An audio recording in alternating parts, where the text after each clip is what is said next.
Welcome to Food for Thought. My name is Colleen Patrick-Goudreau from Compassionate Cooks, which I founded to empower people to make informed food choices and to debunk myths about vegetarianism and animal rights. I do this through cooking classes and an online cookbook, articles and essays, this podcast, and a cooking DVD I produced last year. I'm even working on a desserts cookbook right now, vegan desserts cookbook. So if you want any sugar, come to my house. You can learn more about what we do and who we are by visiting our website, compassionatecooks.com. I can't believe the emails I've been receiving and the comments on iTunes I've been reading. I'm so grateful for the response to this podcast, and I hope you keep listening and encourage others to do the same. I want to read you one email in particular that sums up why I do the work I do. And please know that I don't read these emails to toot my own horn, so to speak, but rather to share with you the hope that I see every day.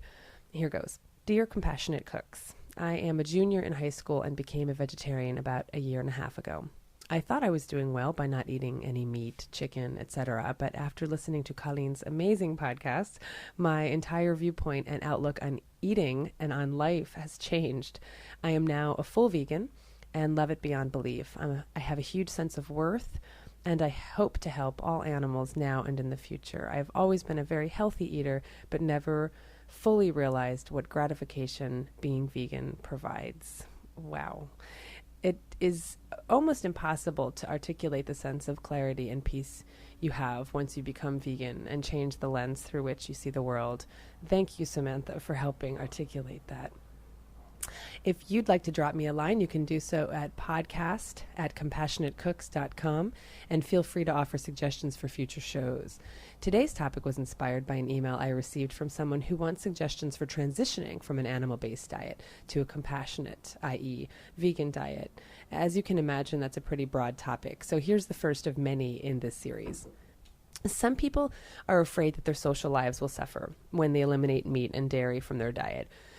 Some people are afraid that their social lives will suffer when they eliminate meat and dairy from their diets, and social occasions and food tend to go hand in hand. For anyone who has ever thought it difficult as a vegan to dine out or to eat at the home of a non-vegetarian friend or to find food at parties, I hope this can be a guide and a resource for you. So basically, here are 10 tips for eating vegan in social situations. Number 1, be specific. Not everyone knows what it means to eat vegetarian or vegan, and it's important for us to be specific about what our needs are.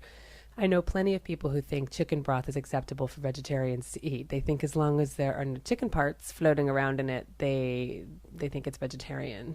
So be clear and ask for exactly what you want. So here's a scenario suggestion.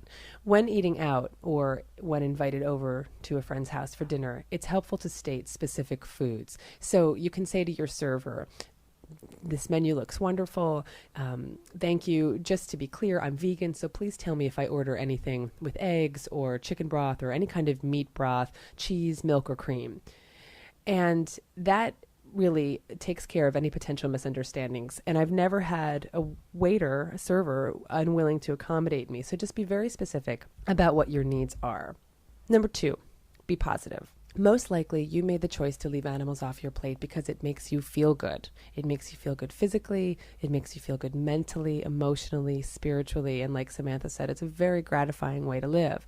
If that's your truth, then that's exactly what you should express to the world around you. Your attitude about being vegan will influence the perception and attitude of others about what it means to be vegan. So here's a scenario suggestion. You're ordering in a restaurant, and of course it's polite and appropriate to thank the server for accommodating you, but try not to apologize to the point of being self-effacing. If you had a food allergy, you would just explain to the server and move on, and your food preferences are just as valid when based on ethical reasons. And remember, you're paying them. You're paying for the food and you're paying for the service. They should accommodate you if they want to keep your business. So just thank them and be positive about it, but just move on. Number 3, be confident. Food is a personal as well as political subject that has been known to bring up people's defenses, and vegetarians have found themselves on the receiving end of ridicule, criticism, interrogations, jokes, and plain old rudeness. Remaining confident that the attack has nothing to do with you personally will help you take the encounter in stride. Also, Don't feel you need to carry the weight of defending all the benefits of vegetarianism. If asked why you made the choices you do, speak from your heart and tell your truth. That's much more powerful than trying to espouse all the latest nutrition research that supports vegetarian eating. And of course, there's lots of it, but it's your truth that's really going to have an impact on the listener. So here's a scenario suggestion. You're at a party, and someone rather hostilely says to you, "So I just finished a book by a prominent anthropologist, and he provides lots of evidence that humans were never pure vegetarian at any point in our evolution." Now, many might be tempted to respond with an assertion that that anthropologist is wrong, that humans gathered more than they hunted, that we're physically designed to eat vegetarian diets. And if your goal is to win an argument, then argue away. But consider an alternative response that may diffuse the attack, that speaks to the real issue and enables you to remain true to yourself. You could say something like, I don't know much about anthropology and I haven't read that book, but I do know that I feel really good about eating this way. It's better for my health, and it's certainly better for the animals. And besides, isn't human evolution about doing things better than the way we did them before, especially as we learn more? That might help. So that's just one suggestion. And like I said, it depends on what kind of outcome you want. If you want to have an argument, then you can certainly take another tact. Number 4, be generous. Coworkers, neighbors, clients, friends, family, they all appreciate the gift of homemade goodies. Everybody does. And every vegetarian knows the power of delicious food. If it's good, they will eat it. Bottom line. That's why I teach cooking classes. Anytime non-vegetarians try your infamous meatless chili or your decadent dairy-free cookies, they're exposed to dishes they may not have chosen on their own, and often they'll walk away with a new perception about vegan food. So learn some new dishes and make those. Bring muffins for your morning meeting at the office. Leave cookies on your neighbor's porch. I have a very happy mail carrier. Our mail is never late. He just gets all the goodies that he desires. And make a cake for a special occasion and share it with your coworkers. You can visit our website, Compassionate Cooks, to get lots of recipes, and you can essentially build your own cookbook with the recipes that we've provided. Number 5, be assertive. I'd be lying if I said that healthful plant-based options are available in every restaurant, but they are available in almost every restaurant whose focus is not American cuisine. Every other cuisine, from Italian and Thai to Indian and Mexican, Ethiopian, just name it, offers plenty of healthful vegan dishes. But for those times when you don't have a say in choosing the restaurant at an employee lunch or an office party, it's worth calling the restaurant in advance just to find out which menu items can be meat and dairy-free, whether they're already on the menu or whether some things can be made meat or dairy-free, or if they can make a special dish to accommodate you. And you'd be surprised. Most people don't like having their food choices be the center of attention, especially at that moment when everybody else is ordering and everyone else is being served, especially when people already perceive being vegan as different or difficult. So the experience that I've had ordering off the menu is really neat, though, because everyone else covets what I get, and they don't know that you can order something off the menu, and they'll wish they had followed your lead. So be assertive and be positive. Number 6, be attentive. The stereotype that vegetarians talk about being vegetarian all the time is, well, true, but only because once a meat eater learns you're vegetarian, you become their confessor. You become their counselor. You become their sounding board. They often proceed to tell you how often they eat meat or how they've become vegetarian, except for the chickens and fish they still consume. You've heard it before, but be respectful, be attentive, and be sensitive. They clearly want to identify as a vegetarian and are trusting you with a bit of information about themselves. What they're saying may be more important than what you have to say in response. So ask them questions instead of simply responding. So here's a scenario suggestion. A non-vegetarian tells you she tried to be vegetarian, but it was too hard. Ask her what was hard about it. She tells you she doesn't want to know about how the animals are treated. Ask her what she thinks might happen if she knew. The point is to create a dialogue and to realize that it's not me against you. It's not the vegetarian against the meat eater, but rather it's all of us against cruelty, against violence. For those of us who are vegan, it's also important to remember our own stories so we don't become self-righteous. At one time or another, most of us ate animals and their secretions, and some of us relied on some silly excuses to continue eating them. So it's important to keep in mind that we were all in the same place. So I suppose be humble might be part of that suggestion, might be part of that one. Number 7, be prepared. There are many times when a work or family event centers around meat, like a barbecue, or takes place in a restaurant that's unfavorable to vegans, such as a steakhouse. At such times, it might be worth eating something before you go and bringing your own food to eat when you get there. It may be inconvenient, but it's better than not eating at all. And once again, the food you bring will most likely inspire others to try something new. And you can also ask your manager or whoever arranges for the lunch that goes to this restaurant to perhaps next time make it in a more vegetarian friendly place. To be honest, though, I have to tell you that barbecues, when they're not vegetarian, non-vegetarian barbecues are the one event I refuse to attend. It's just so painful and offensive to witness the ravenous gluttony of this meat fest.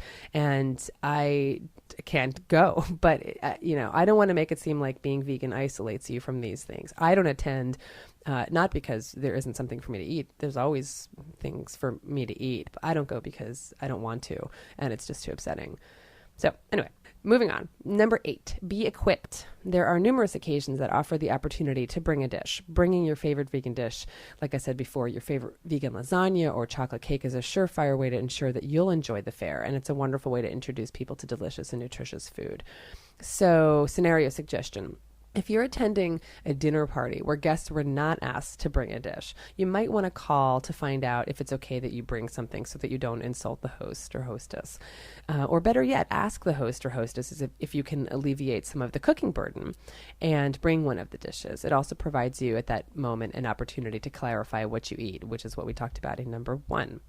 Number 9, be humorous. Non-vegetarians as well as vegetarians can get a little uptight around this sensitive subject, and humor has a way of diffusing tension. Also keep in mind that whatever jokes non-vegetarians might make at your expense, it really has nothing to do with you. Passive-aggressive though these people may seem, it will help to respond with humor and levity. Scenario suggestions. I try to keep things light while at the same time maybe giving a little food for thought. So for instance, if I'm around non-vegetarians and someone says to me that they had a chicken sandwich for lunch and then they turn to me and say, "Oh, I'm so sorry," they apologize. I usually say something like, "Look, don't apologize to me, apologize to the chickens." And it usually works. It's a good way to just get people thinking about it without being too judgmental. You get it, whatever. You can make up your own things. This is just a suggestion. Be vocal. Number 10, be vocal. One thing some non-vegetarians don't understand, and I don't think I really understood it before I was vegan, is that to sit in a restaurant watching everyone chewing on animals is an incredibly painful experience. Eating at a vegetarian or better yet vegan restaurant is so wonderful, not just because you can choose anything on the menu, but because it's a nonviolent atmosphere. There's a real feeling of serenity when you look around and know that no animals were killed in the making of the meals, and everyone's just munching on wonderful plant-based food. So, scenario suggestion, when you can speak up and ask your friends or family or coworkers to try a vegetarian restaurant, I encourage you to do so. And if you're a non-vegetarian listening, extend an invitation to your vegetarian friends to go to a veg restaurant. Or if you're a coworker and you're not vegetarian, but your friend is, make a suggestion that everybody goes to a vegetarian restaurant instead. That way everybody can eat. When everybody goes to a vegetarian restaurant, everybody can eat anything. But when a vegetarian goes to a non-vegetarian restaurant, they're so limited. So consider that when choosing restaurants. I want to say a quick note about the holidays. Many of these suggestions will help, I think, but here's another surefire way to ensure that you have a good time, that you enjoy the food. Host the holiday dinner yourself, and obviously you can make it all vegan and then make it a potluck style, guiding the non-vegans about what to bring, giving them recipes, etc. And it, first of all, it'll inspire them to make something vegan, although they'll probably realize they cook vegan all the time but never call it vegan. And obviously everyone gets to share a wonderful vegan meal. There are times I've gone back east for the holidays and cooked the entire holiday meal for our families, and with some help from my husband, of course. And they were happy to have someone do all the cooking, and the meal was obviously something everybody could enjoy. So yes, it means more work, but whatever. A few hours in the kitchen is nothing compared to what the animals endure, and that's why I do this. So that's all I got. I hope it helps, and I'm sure I'm missing a few things. So keep your emails coming and keep your comments on iTunes coming and keep spreading the word about this podcast. May we all be a voice for those who have no voice, and may our daily choices be a reflection of compassion and simplicity on behalf of those who have no choice. Thanks for listening.